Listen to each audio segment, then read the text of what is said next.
Tomorrow, May 22nd, WHO, or the World Health Organization, the UN, aka the United Nations, the United States, and over 190 other nations or member states will be voting to suspend all constitutions and laws in these member states and give control of these countries to the World Health Organization and UN in case of a medical emergency or pandemic. So in other words, if and when another virus is spread, WHO and the NWO and the UN will control on how all of these countries, almost 200 of them, handle the pandemic.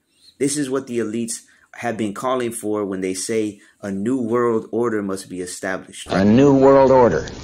A world where the rule of law governs the conduct of nations. Bush kept said, and it's a phrase that I often use myself, that we needed a new world order. And how negative or positive it will be will depend on what kind of new world order we really create. Phobos order seclorum, a new order for the centuries, for the ages, forever. New world order is emerging. Out of it came a new Europe, a new world order. The affirmative task we have now is to actually create a new world order. We've got to give them a stake in creating the kind of world order that I think all of us would like to see. You really need to bring China into the creation of a new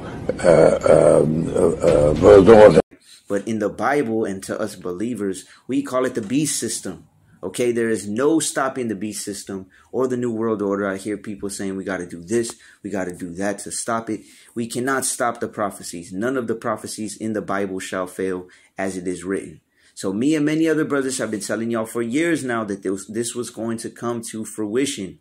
And many of y'all didn't believe it.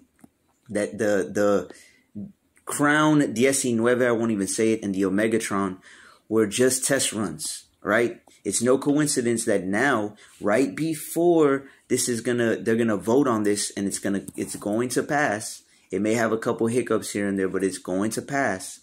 Now the monkeypox, juvenile hepatitis, and said rises in cases of the original virus, right? And other diseases or pestilences are spreading in the weeks leading up to this vote, right? This is going to be the biggest power grab, the biggest event when it comes to control of all nations on the earth, not just the United States, that is going to happen, right? Again, May 22nd through the 29th, I believe, they're going to be voting on suspending the laws in all of these countries. Any country that is a part of the United Nations is going to be a part of this agreement. And they can do this at any time they want to declare an emergency or a pandemic, right? Anytime there is a disease spreading, WHO or the UN will have the jurisdiction to legally come into our country, into all these countries. This is also why Bill Gates was setting up the whole germ team, right? Which is going to be an international, I believe, like 3,000 different people, right? They're going to be able to go into the countries, set laws, set parameters, set restrictions, set guidelines on how to handle not only the situation, but how to handle the citizens of these countries. And this is including ours, the United States, right? This is going to be a complete totalitarian new world order, one world martial law beast system, just like the Bible talks about. This is what they are setting up, right? So for those of you who have been paying attention, the United Nations and the World Health Organization made an agreement publicly about a week ago that they were going to speed up Agenda 2030 and the implementation of it, right? And now this vote, not coincidentally, of course, is happening right afterwards. So for those of you who don't know what Agenda 2030 is, I'll break it down for you very quickly. Agenda 2030 is an agenda to remove world poverty, to remove hunger and bad health, to give gender equality, to give clean water, and to make affordable energy cities and communities. It will reduce inequalities and bring peace and justice to all. And this will only be possible through this partnership of around 200 different nations. Sounds good, right? The only problem is, in order to accomplish all these said goals, is that it will have to strip almost every right that we have as so-called free citizens and force an agreed upon version of equality and law to all countries, right? Which I've been talking about for years as well. They've been hinting at it with the whole UBI or universal basic income, the programs that they've been running. And for the majority of us, so-called lower class or middle class citizens, this is what is going to happen.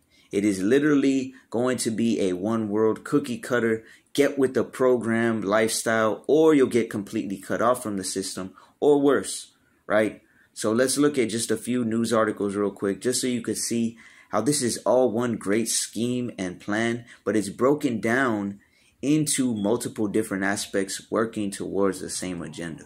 So first, the fertilizer and grain shortages have been leading to crop shortages, right? Which have been happening since last year or the year before, which people aren't really, in my opinion, going to feel as bad about until this next fall harvest comes, right? Because it's going to be a very small harvest, worse than we've had in a very, very long time. And even though it is leading to food shortages now and higher prices for foods now, as I'm sure you've seen if you go out and buy groceries at the store, I know every time I go, pretty much everything I buy is a higher price than when I previously went, right? So not only is there a food shortage or a shortage on fertilizer, which is needed to make crops, but there's also a shortage of workers and a shortage of actually growing crops in the United States, in Africa, and almost everywhere, right? Which, again, no coincidence, because the largest farm owner right now in the United States is Bill Gates, right?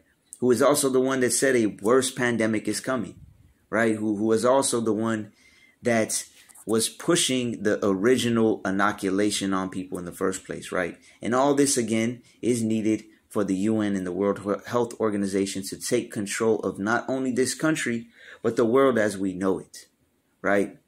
So we also have bird flu, or the avian flu, that was forced many chicken and turkey producers to kill millions and millions of chickens in the past months and year, right? On top of that, you have dozens and dozens of fires, which this I would highly recommend y'all look into for yourself, that have been happening. Fires and explosions mysteriously happening in the past few months at food processing, food packaging, and food production plants all around the United States, right? Just Google it, look into it for yourself. We also have Sleepy Joe Biden and the UN warning that food shortages are coming. You have European nations like Germany, Spain, and many others that are already rationing food, right? The Bank of England even said this week that an apocalyptic global food shortage is coming. So I'm here to tell you that they are not simply predicting a food shortage, okay? They are strategically planning and moving chess pieces into place in order for that to happen, which again plays right into the 2030 agenda for equality for all. And really, that's when the people that are not preparing spiritually and physically for the things to come are going to be begging the world government to step in and to feed them and to provide for all people, right? So this is the classic order out of chaos or problem reaction solution method that has been used by the satanic elites for centuries, right? They create a problem, right? They know how you are going to react to the problem because they've done trial runs beforehand. For example, with the pandemic and with the shortage at the beginning of it, with the toilet paper shortage, water shortages, etc.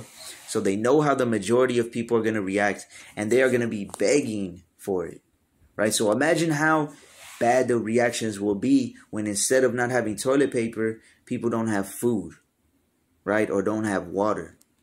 So on top of this, there are also warnings of gas, diesel, water, electricity shortages in the next few months to come. So from what I've been personally seeing and looking into, with my very educated guess, I would say that prices of diesel are going to be up to $9, $10 really soon. By the end of the year for sure, even though I really believe it'll be more like the fall time or winter at the latest, which is also going to bring a giant leap in inflation because all of the products that we buy get to the stores how? Diesel trucks, right? So we also have the collapse of the stock market. If y'all been watching the stock market, it's had some of the worst days in almost 100 years. this past week, Walmart and Target stocks just tanked, right? Which is just a sign of things to come. We got the collapse of the US dollar, of course, the collapse of the monetary system, the physical monetary system as we know it is happening right now, as I'm speaking, right? And it's happening purposely, mind you, right? The value of the dollar is decreasing every single day while inflation is rising every single day. There's a new type of pestilence that they're pushing on us every day, right? Case in point, many countries are already ordering millions of monkeypox vaccines, right? There's more food, gas, electricity, and goods shortages that are being announced almost every single day. So what I want you to do is ask yourself, what are you doing or what do you need to do to prepare for the things that are coming, right? Spiritually, first and foremost, of course, getting right with the Heavenly Father up above by following his word to the best of your ability, but also preparing physically, growing whatever little amount of food or big amount of food you can, right? Storing whatever little or big amount of food or water you can, getting in shape. You're not going to want to be out of shape in the times to come. Fasting, right? You may have to go a day or two, a couple days without, or a week without eating, right? Preparing mentally and emotionally, putting off the thoughts that are heaviest to you, right? Having a stable mind instead of focusing on all these worldly things and things that aren't going to benefit you or your salvation, right? Preparing and focusing on preparing for the things to come. Because like it says in Matthew 24, in Jeremiah the 30th chapter, Luke 21, 2nd Ezra 15 and 16, Jacob's trouble, or what Christians call the tribulation, is going to be worse than any period of time previously seen or there ever will be. So it's really, I know I say this all the time, but it's really time to repent, to pray, to study, to be vigilant, to foresee these things that are coming, that which you should have been foreseeing for some time now, right? Come out of the bigger cities if you still can. Brothers, get your houses in order according to the word of the Most High. Sisters especially, getting mentally and emotionally prepared for the things to come, right? Sisters that aren't covered, get covered by a man of the Most High, because as these things start happening, when society collapses, I guarantee you 100% you are going to want to be next to a man of the Most High, right? You got to prepare before it's too late.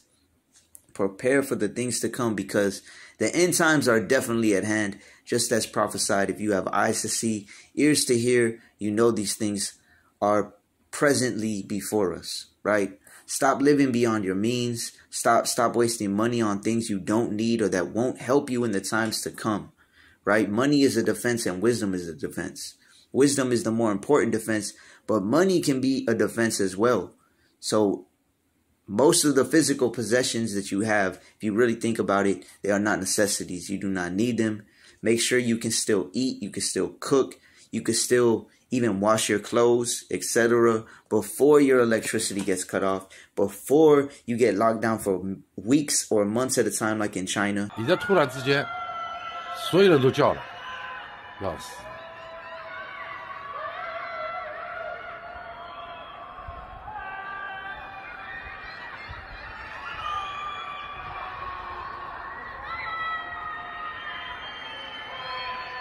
要命了。 These things are very soon to come, right? Cash is going to be useless soon. It's going to be getting burned or thrown out in the streets like in Venezuela. Gold will not be able to save you either. I really believe it's going to get banned, just like in the 1930s. The mark of the beast, the microchip, is going to be the only way to buy and sell very soon. After they set up that one world digital currency, the only thing that is going to keep you stable physically, mentally, emotionally, spiritually, is the wisdom and knowledge from the Most High, Yahweh Ba'ashem Yahweh Shai, from his word and from his spirit. So pray for discernment, pray for guidance, because we're living in them times, man, them times that many prophets and many righteous men wish they could see, and we're getting to be blessed enough to be able to see these things, and Most High willing, we get to make it through these things, stand before Yahweh Ba'ashem Yahweh Shai, right? So stay set apart, stay ready. Pretty soon it'll be too late to get ready or to get set apart. So with that, all praise to the Most High, Yahweh, Ba'ashem HaMashiach Yahweh Shai. Shalom.